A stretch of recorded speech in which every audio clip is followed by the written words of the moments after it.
Hola, buenas tardes. Ahora en unos minutitos estamos arrancando el vivo. Ahí está Susana, te estoy viendo, a ver.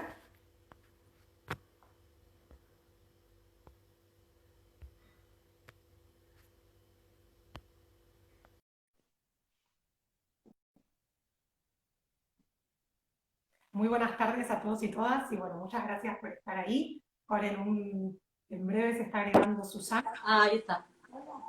Susana, ¿Qué tal? ¿cómo estás? Bien, bien. Qué lindo fondo, Susana, ¿cómo te va? Bien, bien, muy bien. Me alegro. Bueno, Susana, si me aguardás un minutito, voy a copiar un enlace. Dale. ¿Ya estamos eh, en vivo o no todavía? Sí, sí, estamos en vivo. Ah, El vivo arranca, igual se va sumando gente, así dale, que por acá estamos. Si me dale. aguardás un segundito, Tranqui. a ver, bueno, allí, si alguien me puede enviar, no me copió el enlace, a ver, quiero copiar. Vamos a dejar acá, ahora seguramente van a enviar eh, mis compañeros y compañeras de popularización que están ahí conectados, un enlace que es el enlace a nuestra página de Facebook. En esa página van a poder encontrar recurseros para docentes y los videos que se grabaron para la Semana de la Física.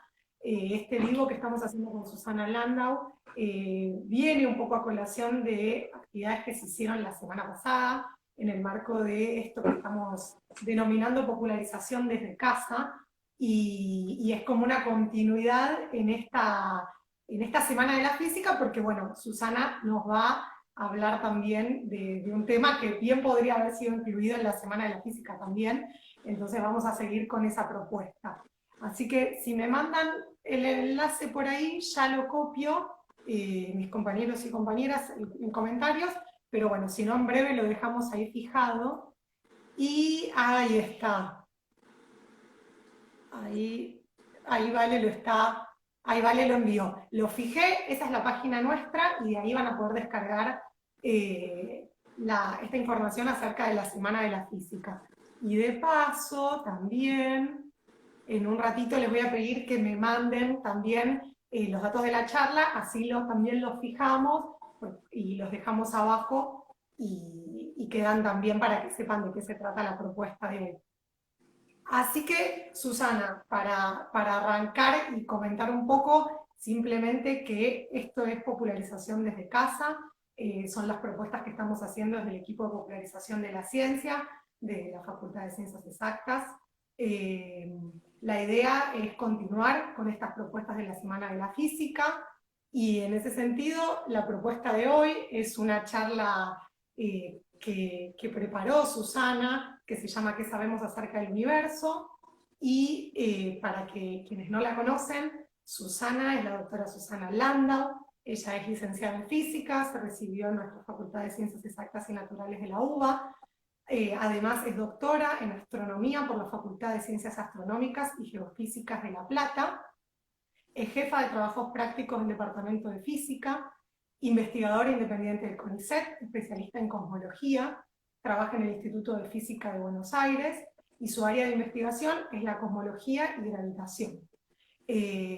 Así que bueno, Susana, si te parece, ahora Susana tiene unas imágenes que preparó para la charla, así que me va a ir indicando para que yo las vaya pasando y vayan acompañando la charla. Vamos a estar recibiendo comentarios y preguntas, así que pueden enviarnos sus consultas, dejarnos ahí sus comentarios y los vamos a tomar para después Susana pueda responderles. Y bueno, ahora voy a cargar una presentación que hizo Susana y de paso vamos a probar que salga todo bien. Pero antes que nada, igual Susana, te quiero preguntar cómo estás atravesando esta cuarentena, cómo estás pasando estos tiempos, porque bueno, también sos una persona más allá de este currículum impresionante y bueno, también nos interesa conectarnos con nuestros investigadores y personas que forman parte de nuestros programas desde lo personal también. Bueno, hola, ¿qué tal? Buenas tardes a todos. Bueno, me parece muy linda esta actividad. La idea es aún desde casa, tratar de seguir con las actividades que acostumbrábamos a hacer en forma presencial. Bueno, y esta cuarentena creo que la estoy atravesando como todos, como se puede, adaptándonos al teletrabajo. Estoy dando clases de manera virtual, que es todo un desafío muy grande, que creo que va saliendo lindo, pero bueno, hay que adaptarse. La parte de investigación era algo que nosotros veníamos más acostumbrados a teletrabajar, porque bueno, los investigadores en general laboramos en colaboración con otros investigadores que están en otras ciudades o países. Entonces, por ejemplo, el uso del Zoom era algo que nosotros ya manejábamos, ¿sí? Pero bueno, también hay muchas otras cosas que son diferentes y bueno, que requieren de nuestra adaptación. Y bueno, ahí tratando de ponerle buena cara al mal tiempo, ¿no? De la mejor manera posible. Sí, Y en ese sentido, hacer esta actividad me parece que es súper piola. Yo extraño un poco el ir a las escuelas. Y bueno, nada, esto no es lo mismo, pero bueno, es una manera, ¿no? de recrear esa actividad.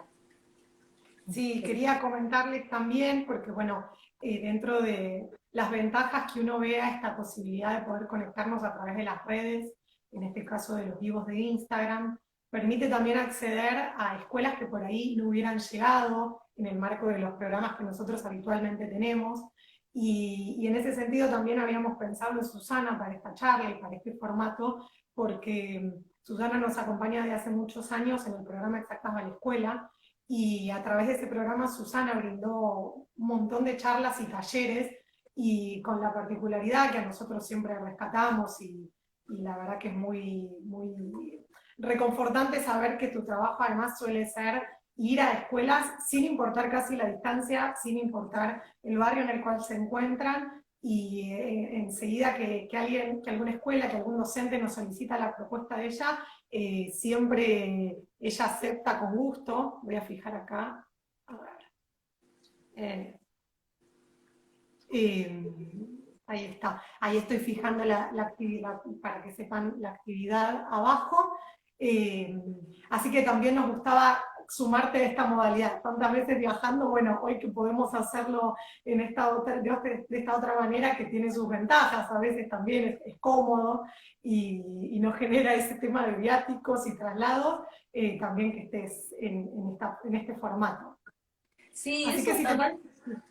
Sí, eso es algo también que está ocurriendo con las actividades de investigación, ¿no? Que a veces había congresos o charlas que la gente da en lugares muy remotos y que uno no podía acceder, y que bueno, esa parte de la cuarentena es un plus que uno no esperaba, ¿no?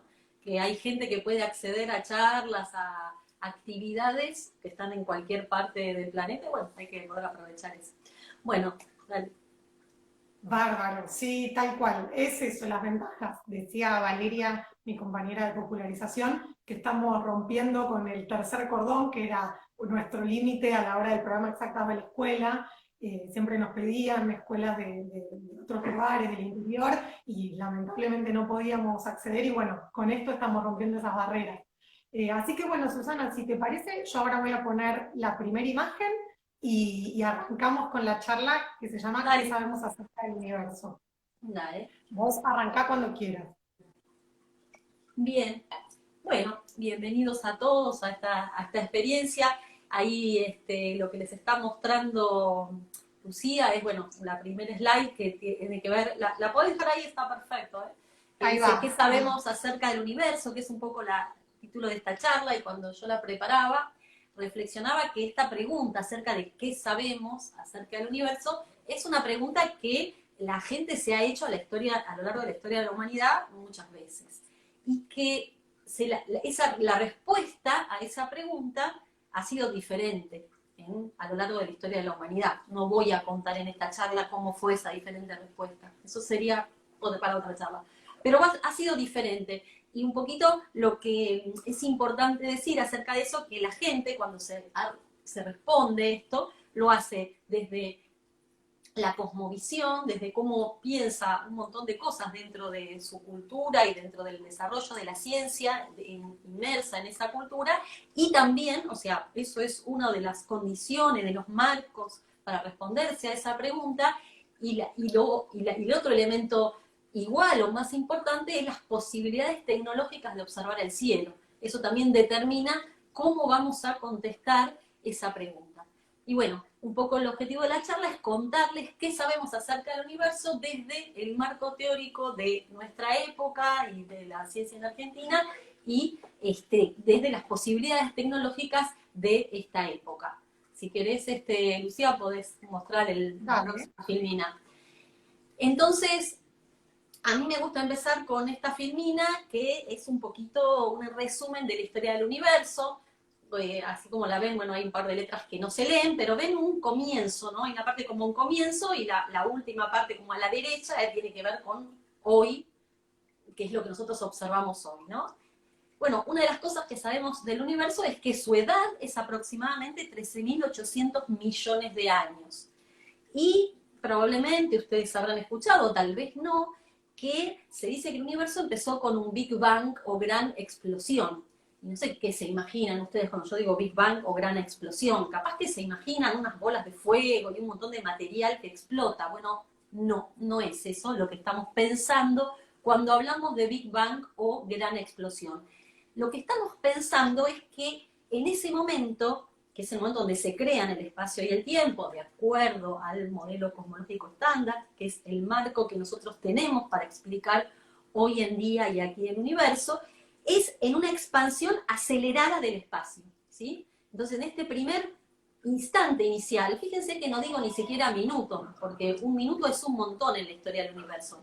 En este primer instante inicial se produce esta creación del espacio y del tiempo y una expansión acelerada del espacio. Así es como se crea el universo. Y durante los primeros mini instantes del universo, el universo se va a expandir de una manera acelerada. Luego se va a expandir de una manera más normal, no acelerada, a una velocidad más cercana a una constante. Y bueno, luego se va a desarrollar, van a pasar un montón de cosas que ahora les voy a contar. Y hoy en día, cuando estamos nosotros observando el universo, 13.800 millones de años después. Algo que uno se puede preguntar es, en el principio del universo, ¿ya estaban las estrellas, las galaxias, los planetas, la estructura del universo tal como la conocemos hoy? No. En los primeros minutos, instantes del universo, podemos pensar al universo como una gran sopa de partículas elementales. ¿Y qué son las partículas elementales? Bueno, son las partículas que constituyen, algunas de ellas son las partículas que constituyen los átomos, ¿no? Protones, electrones, neutrones. También están los fotones, que hay muchos fotones en el principio del universo, que son las partículas que transportan la luz. Luego hay unas partículas, recordemos un poquito las partículas que constituyen el átomo. El neutrón, el protón y el electrón, ¿sí? El neutrón tiene carga neutra, el protón tiene carga positiva y el electrón tiene carga negativa. Pero hay una cosa importante, las masas de ellos no son iguales. El protón y el neutrón son muy pesados, son 1000 veces más pesados que el electrón, ¿sí? Y hay otra partícula que no se conoce mucho, que si quieren se las presento ahora, que se llama positrón, que es una partícula que pesa igual que el electrón, pero tiene carga positiva. Esa partícula es muy abundante al principio del universo. Entonces, ¿qué tenemos en nuestra sopa? Nuestro universo, ¿no? Que lo podemos pensar como esta sopa de partículas con ¿qué ingredientes? Protones, neutrones, electrones, positrones, ¿no? Que son como los electrones, pero con carga eléctrica positiva, los fotones, que transportan la luz, los neutrinos, que son otra partícula que creíamos que como los fotones no tenían masa, pero hace poco se descubrió que sí, que tienen una masa muy pequeñita.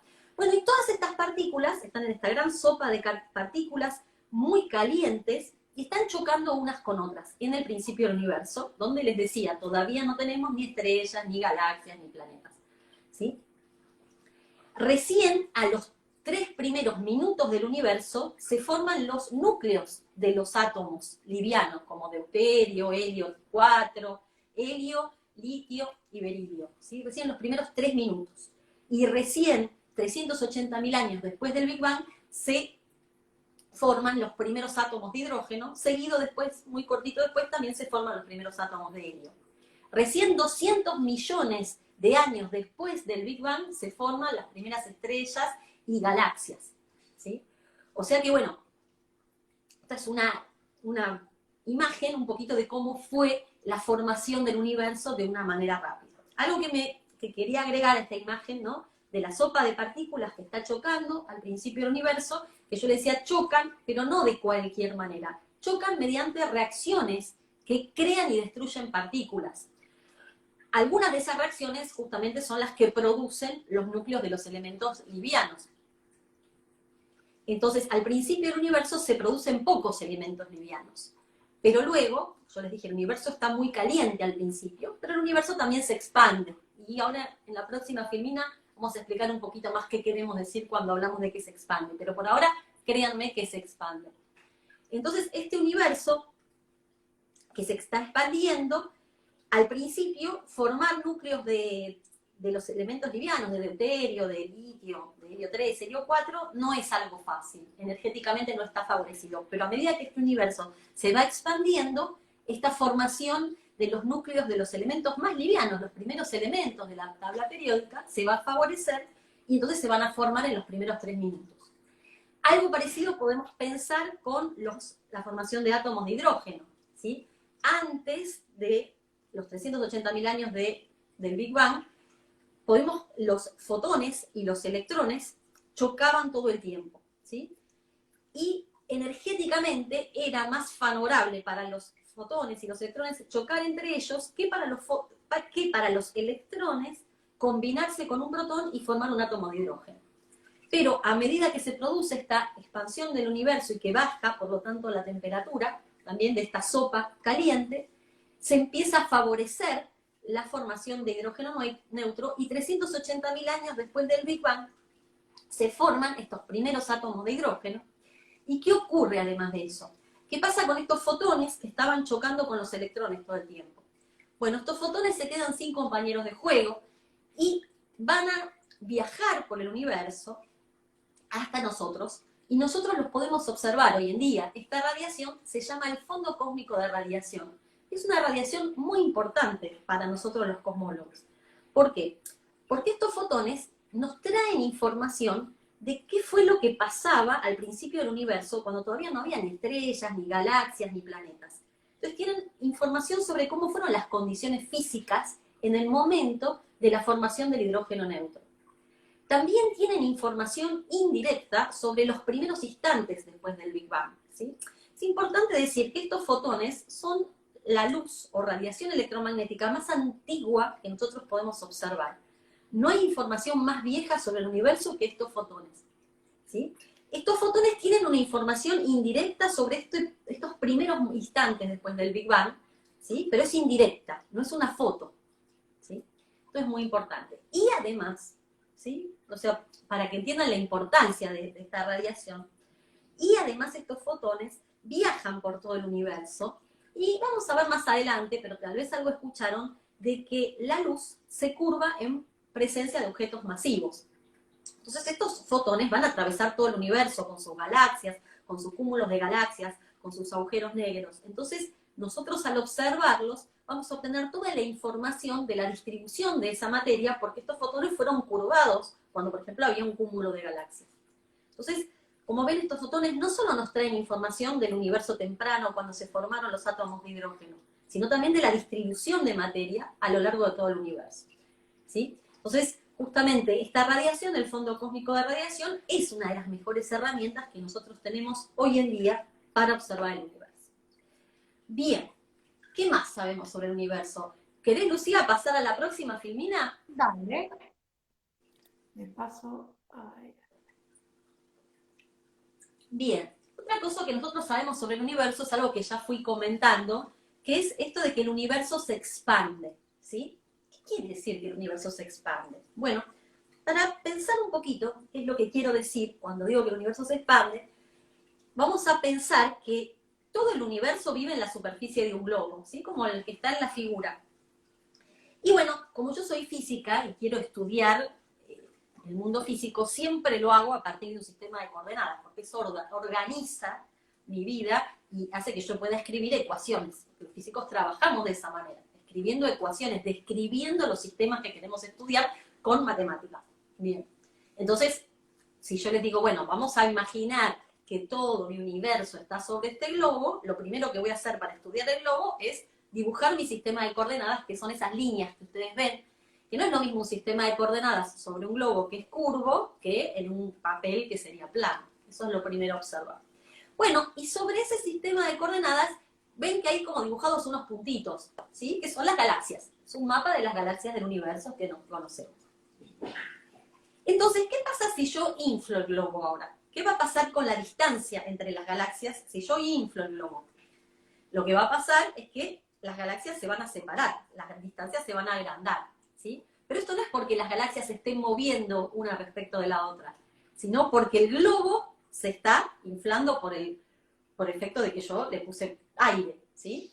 Entonces, esto quiere decir que no es que las galaxias se están moviendo, sino que es el mismo espacio que se está expandiendo, ¿sí?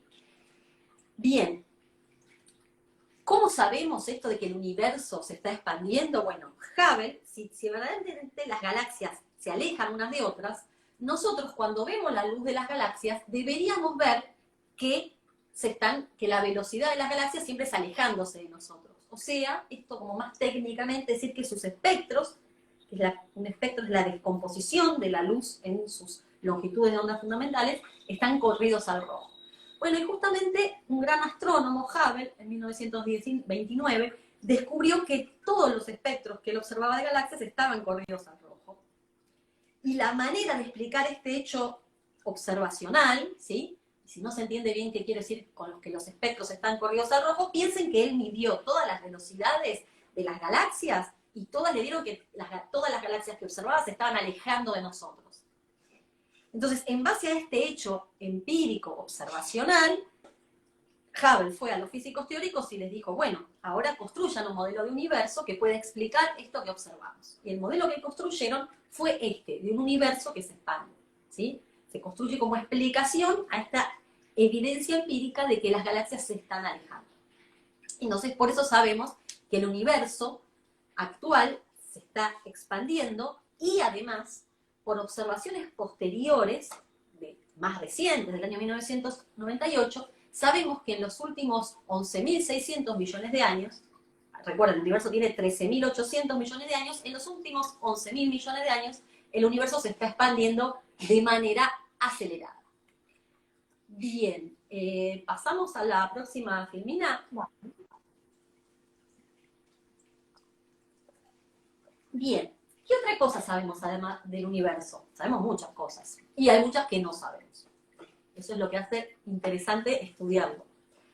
Una cosa que sabemos es cómo es su geometría, ¿sí? O sea, cómo es el espacio.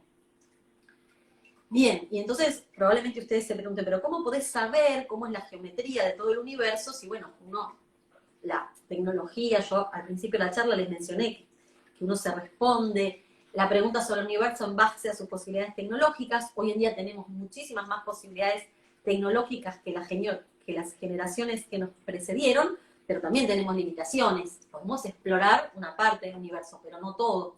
Sin embargo, nosotros afirmamos que el universo es plano.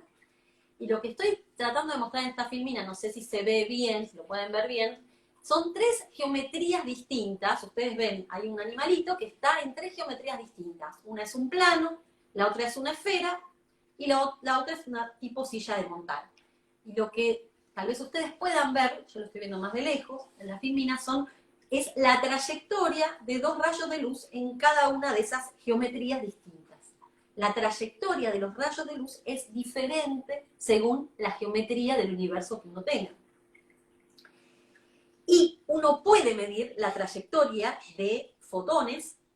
Los fotones de la radiación de fondo hoy en día no se observan en el rango del visible, pero es radiación electromagnética, que es la luz es solo una parte de este fenómeno que llamamos radiación electromagnética, los rayos X, el infrarrojo, los rayos gamma, las microondas, todas esas radiaciones son partes del mismo fenómeno. Entonces, es por la trayectoria de este tipo de la radiación electromagnética que uno sabe la geometría del universo. Observando los fotones del fondo cósmico de radiación que vienen viajando por todo lo que llamamos el universo visible, es que nosotros sabemos cómo es su geometría. Medimos esos fotones y esa trayectoria de esos fotones nos dice cómo es la geometría del universo. Nos dice que es un plano, no es ni una esfera ni una silla de montar. Bien, ¿qué otra cosa sabemos acerca del universo? sabemos de qué está compuesto. Y si podés pasar a la próxima filmina.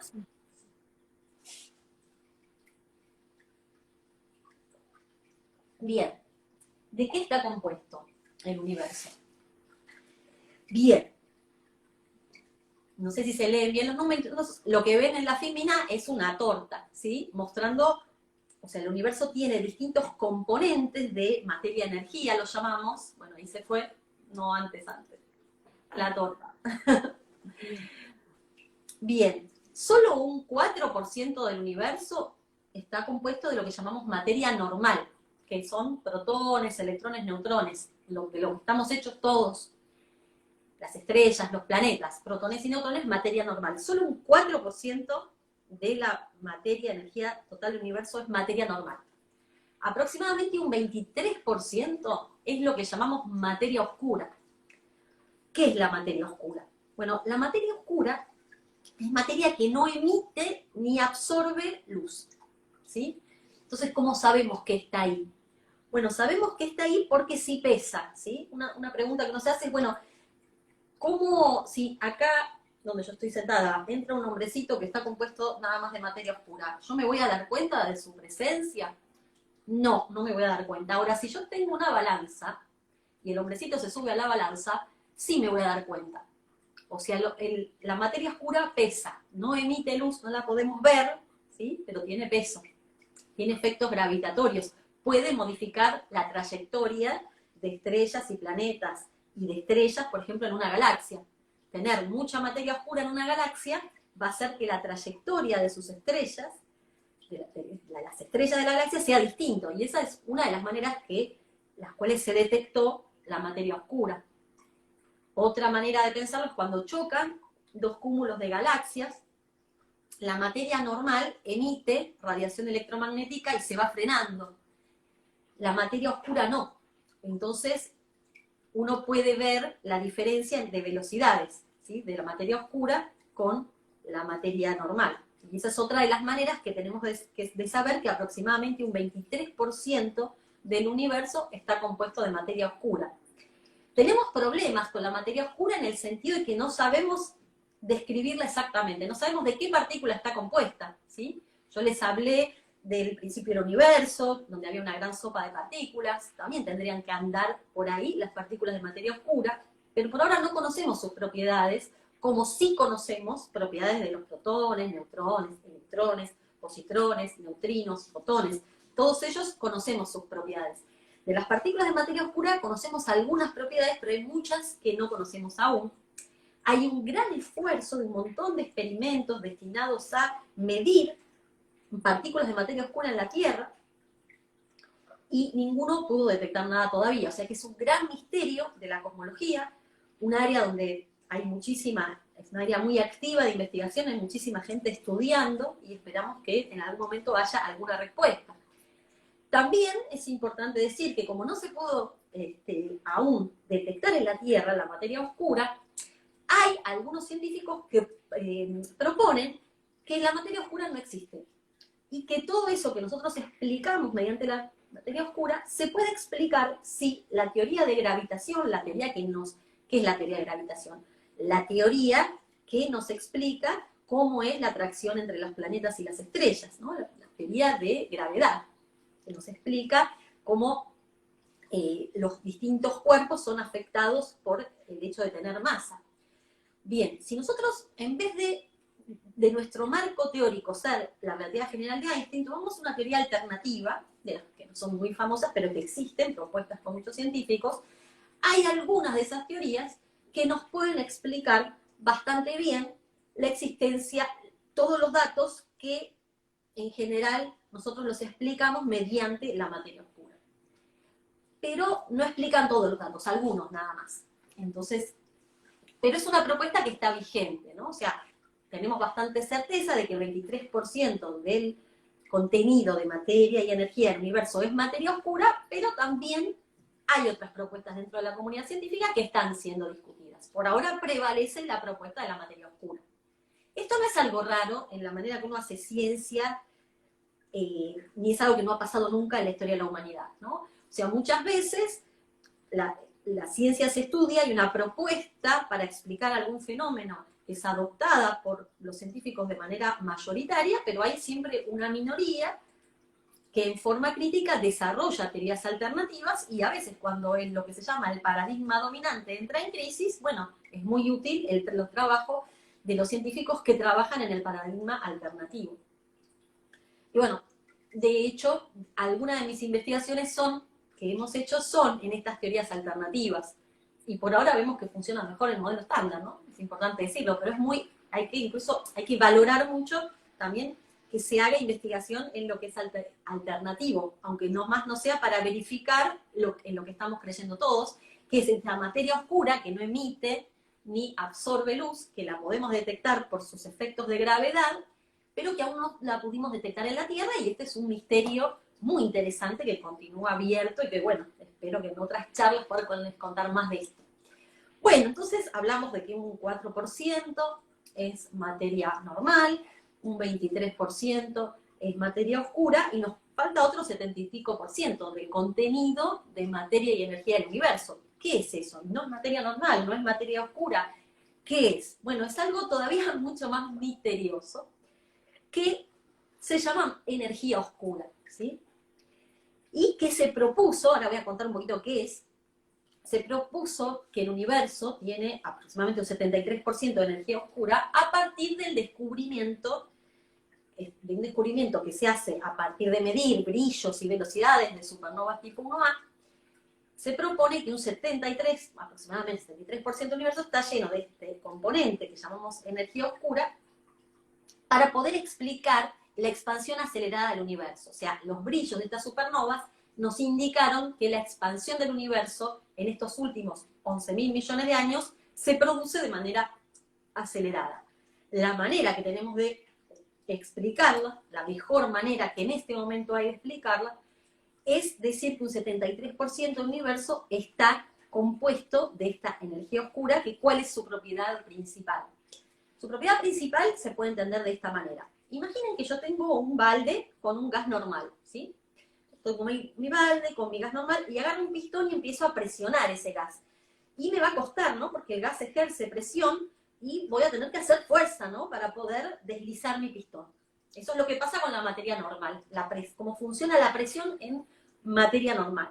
Ahora supónganse que tengo otro tacho acá y lo lleno de energía oscura. Y también agarro un pistón y empiezo a presionar. ¿Qué va a pasar? ¿Cuál es la característica de la energía oscura? Bueno, la característica de la energía oscura es tal que el pistón va a ser chupado, no voy a tener que hacer ningún tipo de fuerza, casi se me va a chupar. Eso es la energía oscura, y esa propiedad es la que nos permite explicar la expansión acelerada del universo. Es importante decir que también, como en el caso de la materia oscura, hay otras maneras de explicar la expansión acelerada del universo sin incluir la energía oscura, y también es apelando a teorías alternativas de gravitación, ¿sí? Este tipo de teorías que explican cómo es la atracción entre cuerpos masivos, nos pueden también explicar la expansión acelerada del universo sin recurrir a esto que llamamos energía oscura. ¿Y por qué no adoptamos esas teorías todavía? Bien, porque son más complicadas de explicar matemáticamente, y los físicos siempre preferimos la explicación más simple. Sin embargo, en el caso de la energía oscura, el estatus es un poco distinto al de la materia oscura, ¿no? En el caso de materia oscura hay mucho más gente convencida de su existencia. En el caso de la energía oscura yo diría que hay un 60% de científicos trabajando con el modelo estándar que incluye energía oscura, pero un 40% de la comunidad, que es un porcentaje importante, que trabaja desde los modelos de gravedad modificada, tratando de explicar la expansión acelerada del universo con gravedad modificada. Bien. ¿Cuánto vamos de la charla para saber si cuento más o si pasamos a las preguntas? Pasaron 35 minutos, tenemos una hora, así que tenés un tiempo más si querés. Yo tomé nota de 2 preguntas, pero si querés las dejamos para más adelante, como vos prefieras. No, yo creo que preferiría que me hagan las preguntas y si después queda tiempo agrego alguna cosa más, porque si no, como que abrimos demasiado el espectro y capaz que es mejor hacer un intercambio. Yo tomé nota, sí, además de una pregunta que tenía que ver con lo que decías inicialmente. Nos preguntaban si las partículas elementales existían antes del Big Bang o se formaron con el Big Bang. Esa Se fue forma, una... sí, bien. Sí, se formaron con el Big Bang. Antes del Big Bang no existía ni el espacio ni el tiempo. Es difícil de, ¿no? Como que bueno, es difícil de pensar, pero sí, antes del Big, o sea, con el Big Bang se crean espacio y tiempo y cualquier tipo de materia. Antes no había nada. Pero igual tengo que hacer una excepción acá porque yo hablé de modelos alternativos. Entonces, de lo que yo hablo, cuando yo contesto las preguntas, lo hago desde lo que es el paradigma dominante, de lo que es el modelo estándar. Ahora, hay modelos alternativos donde no hubo un principio, donde el universo se expande y recolapsa cíclicamente. Supónganse, en estos 13.000 millones de años se expandió y después, supónganse que este fuera el máximo de la expansión y luego empieza a achicarse, ¿no? Y luego, cuando no se colapsa totalmente, cuando se está por colapsar, vuelve a empezar a expandirse, ¿sí? Hay modelos de este tipo que pueden explicar algunos de los datos que se observan, no es el modelo dominante, ¿sí? Pero me parecía importante aclarar. Bien. Ahí estoy tomando nota de otra pregunta, pero hubo otra que decía, ¿qué es lo que hace expandir el universo? ¿Por qué ocurre eso? ¿Por qué pasa ese fenómeno?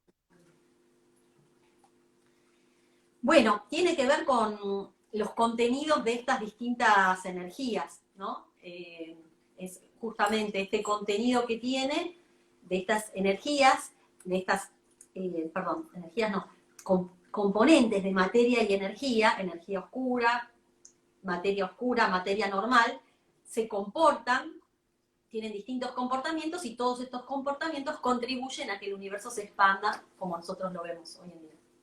Bien. Y ahora hubo otra pregunta que dice, ¿cómo entender que el universo es plano si nosotros conocemos un mundo tridimensional? Bien, gracias por la pregunta. Claro, estaba haciendo una aproximación, ¿no?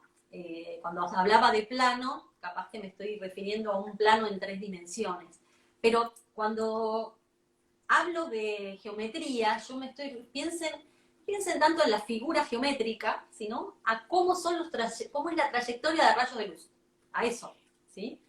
Entonces, más allá de pensar en un plano, es eso, la trayectoria de luz en el universo, los rayos no se van curvando, sino que van rectos, ¿sí? Y esta pregunta me da pie para otra cosa. Si querés volver a mostrar las filminas, Sí. para explicar un poquito mejor esto de que la luz se curva en la presencia de objetos masivos. Pasá la próxima Sí. y la próxima. Y la próxima. Y la otra. Ahí está. Bien. Bueno, esa, perfecto. Ahí lo que, espero que se pueda ver bien, lo que ven es que justamente, esto es algo que mostramos, bueno, los que alguna vez hayan en nuestro simulador de espacio-tiempo cuando hacemos la actividad de la Semana de la Física. Imagínense ahora no todo el universo, sino un objeto masivo, como una estrella, un planeta, o el ejemplo de un agujero negro, ¿sí? La novedad que introduce la relatividad general de Einstein es relacionar la masa con la geometría de un objeto, ¿sí? O del universo, ¿sí? De lo que uno esté estudiando. La masa que tenga el escenario que uno está estudiando está relacionada con la geometría del mismo escenario. De manera que si mi objeto es un cúmulo de galaxias, como por ejemplo en esta figura, el espacio se me va a curvar mucho en el lugar del cúmulo de galaxias porque es muy masivo. Y cuando yo digo que la luz se curva en presencia de objetos masivos, lo que me estoy refiriendo es que lo que se curva es el espacio y la luz simplemente atraviesa ese espacio curvado, ¿sí? Y en la geometría, como yo dije, la trayectoria de los rayos de luz a grandes escalas es recta, pero cuando pasa por objetos muy masivos, como un cúmulo de galaxias, un agujero negro, una estrella de neutrones, la luz se curva. Y esas propiedades de curvatura de la luz, en lo que por ejemplo ven en la figura de arriba, es que cuando yo observo una galaxia a través de un cúmulo de galaxias, la luz a veces se curva de tal manera que produce un efecto de lente y se pueden llegar a ver imágenes múltiples de esa galaxia. Ese tipo de imágenes múltiples nos permiten estudiar propiedades del cúmulo que está atravesando la luz, ¿sí? Porque la forma de curvarse, la forma de esas imágenes múltiples va a tener que ver con propiedades del cúmulo. Entonces, una manera de estudiar el cúmulo es estudiar la imagen de una galaxia de fondo a través de ese cúmulo, ¿sí? Y bueno, ¿y esto qué tenía que ver con lo que veníamos hablando de la geometría del universo? Que cuando yo digo, insisto, la geometría del universo es plano, eso pasa a grandes distancias. Luego, en escalas más pequeñas, como ser un agujero negro, por ejemplo, o un cúmulo de galaxias, ahí el espacio se va a curvar y la luz también se va a curvar. Bueno, era eso nada más. Si querés podemos seguir con otra pregunta. Dale, Susana, yo acá tengo algunas otras preguntas. Aguárdame. También me preguntaron más en relación a tu experiencia como estudiante de física. Si, ¿cómo fue ese paso por la carrera y si notaste alguna discriminación o descalificación por el hecho de ser mujer? O ahora con tus colegas también. Bien, bueno, no sé, a mí me gustó muchísimo cursar la carrera, fue una experiencia muy, muy linda, es una experiencia dura, uno dedica muchas horas de su tiempo a la facultad, pero también se da que, bueno, se forman grupos de trabajo y uno se hace amigos, y bueno, como uno le apasiona eso, es una experiencia muy linda, pero no deja de ser muy exigente, ¿no? Y con respecto al otro, a ver, sí tuve alguna experiencia que les podría contar de discriminación con un director de tesis, que cuando yo di el ensayo de mi charla, de mi tesis de licenciatura, dijo algo así como para ser mujer está bastante bien, o algo así. Pero bueno, no sé, yo no, ¿cómo decirlo? Ya cursé en una época donde uno no se daba aludida por eso, ¿no? Como no le di mucha importancia, creo que hoy en día no se le da importancia. También es cierto que uno naturaliza a veces y no le da la suficiente importancia. O sea, sí tuve ese tipo de experiencias. Creo que todos la hemos tenido. No muchas, no es que todo el tiempo, no es que sentía una discriminación con respecto a mis compañeros varones. Y sí creo, y esto es a nivel más subjetivo, que sí el tema de la maternidad, de la planificación de la familia, cuando uno proyectaba una carrera, proyectaba qué hacer, capaz que era distinta mi forma de proyectarla que la forma de mis compañeros varones. No de todos, ¿no? Porque creo que sí. Así que bueno, nada, esa es la respuesta a la pregunta. Me preguntaron también si en el campo de la astrofísica puntualmente vos ves que hay equidad de género o ves que está equilibrada la paridad. Bueno, habría que, a ver, en el lado de la astronomía está bastante más equilibrada.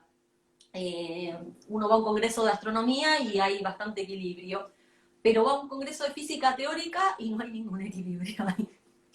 No sabemos bien por qué es eso, ¿sí? También hay una cuestión de países. Yo he trabajado mucho en colaboración con México, y en México, en el Instituto de Ciencias Nucleares, donde yo fui a trabajar, creo que si había una estudiante de doctorado mujer, era mucho. Profesores, nada, investigadores, no. Y pocos estudiantes también. También tiene que ver con que México es un país muy machista en general y que la mujer tiene poco acceso a la educación, no solo en particular a las ciencias, ¿no? Hoy en día veo mucho más equidad en los alumnos, me parece que está bastante equilibrado, por lo menos en los alumnos. Bien. Y también me preguntaban, y que viene un poco a colación de esto, es, vos hablabas al principio de la cuarentena y bueno, la docencia y el acceso a las herramientas virtuales, pero nos preguntábamos en relación también a la investigación, la docencia y las tareas de cuidado o las tareas que por ahí llevabas que realizabas habitualmente, ¿cómo estás viviendo este momento? Bueno, mi mamá tiene 75 años, y además tiene cuestiones particulares, psiquiátricas que hay que atender, o sea que ahí estoy mucho más exigida. Por suerte, yo voy a la casa de mi mamá en bici, pero bueno, estoy mucho más atenta con ella. Y bueno, y sí, también con respecto a lo otro, todo se modificó, ¿no? Uno tiene que hacer las tareas de limpieza de la casa, que capaz que antes venía alguien a realizarlas, que ahora no puede. Y yo tengo 2 hijos adolescentes que, bueno, por suerte se arreglan bastante bien con sus cuestiones, pero bueno, sí, como todo el mundo estamos en esto que está todo modificado, ¿no? Y que, por ejemplo, para hacer este tipo de vivos, o sea, para dar clase, a veces hay que liberar espacio o poner horarios donde quién va a Zoom, quién tiene clase por Zoom, ¿no? Quién tiene una reunión de trabajo, hay que organizar toda la familia para eso, sí, sí. Sí, claro. Y también nos preguntaban recién, ¿cuál es la principal teoría alternativa al modelo estándar respecto al tema de la materia oscura? Bien, con respecto al tema de la materia oscura, la principal teoría alternativa que existe hoy en día, bueno, en realidad hay 2 que podríamos llamar principal. Es difícil lo definir de principal. Hay una que se llama Mond, que es como la más famosa, que es como la primera teoría alternativa a la materia oscura que surge. Y hay otra teoría que se llama Modified Gravity, en inglés, no sabría la traducción en español, gravedad modificada, que fue propuesta por John Moffat en el 2006. La diferencia entre ambas es una diferencia, si quieren, técnica. La de Moffat es más elegante a nivel matemático y, como a los físicos nos gusta, surge de principios fundamentales, ¿sí? Pero ambas teorías comparten la propiedad de que pueden describir la velocidad de las estrellas alrededor de las galaxias. Tal vez no insistí con esto lo suficiente. Digamos, la principal propiedad, la principal observación que dio pie a postular la materia oscura fue la medición de las velocidades de las galaxias alrededor de las estrellas alrededor del centro de las galaxias. Estas velocidades no pueden ser explicadas sin postular materia oscura o una teoría de gravedad alternativa, ¿sí? Entonces, ambas teorías lo explican de una manera muy parecida. La diferencia es que la teoría de Moffat, que yo diría que es la principal alternativa desde el punto de vista estrictamente técnico, sin lugar a dudas, esta teoría es más elegante y surge de principios fundamentales, ¿sí? Pero ambas 2 pueden explicar las velocidades de las galaxias de la misma manera. Estrictamente, la teoría de Moffat, nosotros, uno de los trabajos de una de mis tesistas de doctorado fue comparar la velocidad, las últimas mediciones que tenemos de las velocidades de las estrellas alrededor del centro de la Vía Láctea con la predicción de la teoría de Moffat. Y vemos que la teoría de Moffat lo puede explicar, pero para explicar esto no va a poder explicar otras observaciones. O sea, si explica esto, no puede explicar otras observaciones. ¿Cuál es una manera de decir que la teoría no funciona? ¿Sí? La teoría Mond sí puede explicarla, pero hay otro tipo de observaciones que no puede explicar directamente porque no es una teoría formulada en un contexto que contemple la relatividad especial, por ejemplo. Bien. Estamos también recibiendo algunas consultas por Facebook y por mail, y bueno, ahí están mis compañeros, compañeras de popularización de la ciencia que me están apuntando. Obviamente esto pareciera que es un trabajo de quien está acá, pero hay un trabajo colectivo detrás de todo esto, también de preproducción, de, bueno, pruebas que hicimos también con Susana, lo cual, bueno, también es parte de nuestro trabajo como lo hacíamos cotidianamente, pero bueno, también mencionarlo que hay compañeros y compañeras que están trabajando también en este momento en otros lugares, ayudando a que esta charla de Susana llegue a todas las personas que están ahí conectadas y que después siga, porque seguramente después va a seguir el video en el Instagram de la facultad para quienes no lo vieron o quienes lo quieran volver a ver. Me preguntan también si crees que es necesario que la UBA agregue una carrera de astronomía, porque entienden que en ciencias físicas se estudia poco astronomía. Uy, bueno, qué pregunta. Yo no tengo una respuesta directa a eso, lo voy a contestar de otra manera, ¿sí? A ver, cuando hablamos de astronomía, hay que ver qué se imaginan ustedes, porque si ustedes se están imaginando a aquel astrónomo que va a observar el cielo con un telescopio, bueno, ahí podríamos pensar en la respuesta en el sentido de que un físico, que se recibe como físico, dista bastante, o sea, le faltan algunas herramientas para ir a observar el cielo con el telescopio directamente. Pero la astronomía no es solo eso hoy en día, sino que es muchísimo más. Y hay muchísimos astrónomos que trabajan desde el lado teórico, tratando de, por ejemplo, describir el medio interestelar, describir la física de las estrellas, describir la cosmología, ¿sí? Fíjense que mi título es física y astrónoma, ¿sí? Entonces, hoy en día los límites de las disciplinas no son tan estrictos, ¿sí? Entonces, a mí muchas veces me vienen a consultar alumnos que tienen la duda de si seguir física o astronomía, porque astronomía es en La Plata o en San Juan.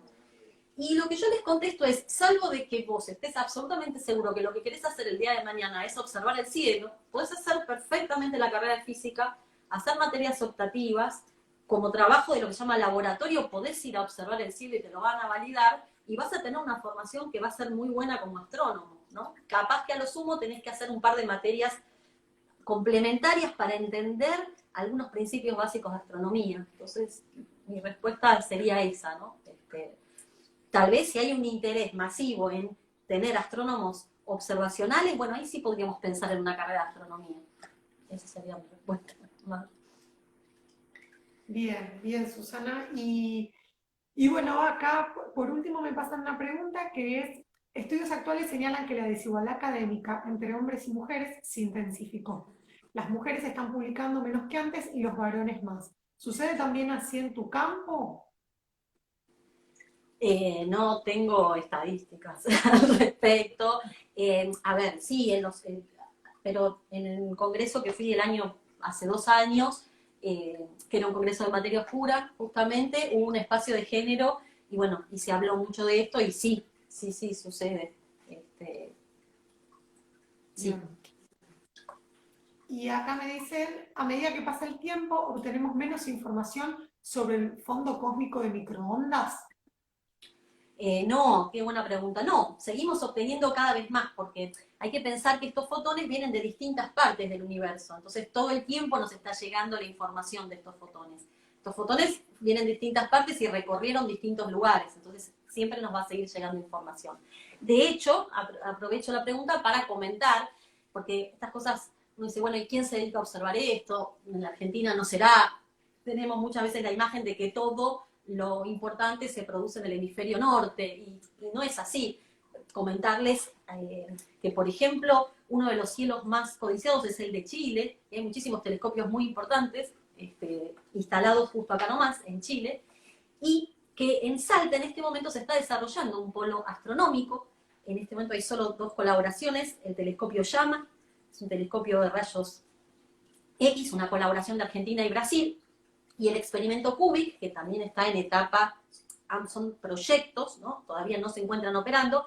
El experimento CUBIC va a medir el fondo cósmico de radiación, va a medir unas propiedades muy particulares del fondo cósmico de radiación, que son las que nos van a permitir saber, ¿se acuerdan que yo dije que el fondo cósmico de radiación nos permite 3 cosas? Saber la física del momento donde se formaron los átomos, los primeros átomos, saber la trayectoria de esos fotones, en su viaje por el universo y por lo tanto su geometría, y también saber de manera indirecta información sobre esos minutos después del Big Bang, sobre la etapa donde el universo se expandió de manera acelerada que llamamos inflación, que no tiene que ver con la inflación que sufrimos los argentinos, ¿sí? En este momento inflacionario, bueno, este experimento CUBIC, así como muchos otros proyectos que se desarrollan en distintos países, todos apuntan a medir una característica muy especial de la polarización que nos va a permitir tener mucho más información de lo que sabemos del universo temprano. Y esto va a estar siendo instalado en Argentina, en Salta, ¿sí? Para que tengan una idea de que, bueno, no estamos tan lejos de estas cosas. Y acá me preguntan, ¿cuál es tu científico o científica de la actualidad que admires? Uy, qué sé yo, admiro a muchos,